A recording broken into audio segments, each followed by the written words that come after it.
Bideo honetan ikusiko dugu guk irakasle bezala bertzen norbaiten ordezkapena egin behar dugulik.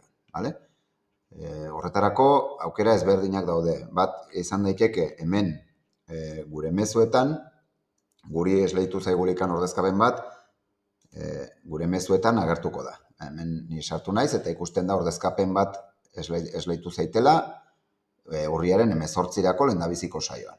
Hemen klikatu eta sartu honetan klikatu ezkero, sartuko gineke ja saio horretan. Vale? Hori da modu bat. Bertzen modu bat izan daiteke begiratzea hemen jakinarazpen hauetan. Eta hirugarrena da irakaslearen kuadernotik agendan. Eta nire ustez hau dela modurik egokiena. Behin agendan sartu ezkero, hurrengo astera joanen naiz, eta oroitzen zate atzoko bideoan, aurreko bideoan, eskatu genuen guk ordezkapen bat eta esleitu dute. Ikur honek erran nahi du ja esleitua dagola. Esleitua egon eta ikasketa buruak itxi arte editatzeko moduan egonen da. Baina berak ja istendulikan saio hori pasatzen da irakaslea horrena izatera. Eta gure kasuan gaur ikusi nahi dugula ordezkapen bat esleitu zaigula, kolore morearekin agertzen da. Ikusten duzue, hemen, urriaren 18an, lehendabiziko saioan ordezkapen bat badugula. Hor klikatu ezkero, irekitzen zaigu hurrengoa. Hemen daude goian saioari buruzko datu orokorrak, eta gero hemen ditugu 4 pestaina ezberdin. Lehendabizikoan jarraibideak. Kasu honetan kudeatzaileak jarri digu, irakasleak utzi dituen jardurak egin behar ditugula. Vale? Hemen PDF-ren bat edo itxekitzen baldin badu, pues hemen agertuko zen. Jarduerak, ezin dut ikusi, zergatik, irakasle honek ez du jarduerarik esleitu, eta ondorioz, ezin dire ikusi. Baina, behin esleitu ezkero berak, hemen ikusiko zen, benetan zer egin behar dugun saio horretan, zebetzela. Hirugarrena da, ordezkapenari buruzko pestaina, ez?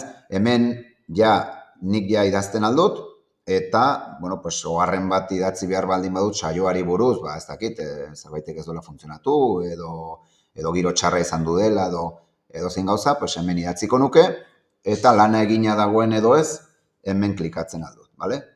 Zerbaitegatik utzitako lana ez badugu egin edo zergatik, hemen jartzen aldugu. Momentuz itzuli jartzen du, baina behin idatzi ezkero zerbait, hemen, ikusten duzue, gordetzeko aukera ematen digula, bale? Hasieran ematen du, baina ezin da gorde, bale? Behin idatzi ezkero zerbait, gordetzeko aukera ematen digu. Bale, ate naiz kanpora, berriz sartuko naiz, bale, eta azkenekoa da ikasleen zerrenda. Hemen ikusten aldut, saio honetan parte hartzen duten ikasleen zerrenda. Ikusten aldut zerrenda horrela, ikusten aldut bertzen modu honetara ere, eta ikusten aldut horla gisa. Aurreko irakasleak, kasu honetan ez, baina aurreko irakasleak bere gelaren horla egina baldin badu, hemen ikusiko nuke nola dauden kokatuak bakotxa gelan. Eta hemen zer egiten aldut?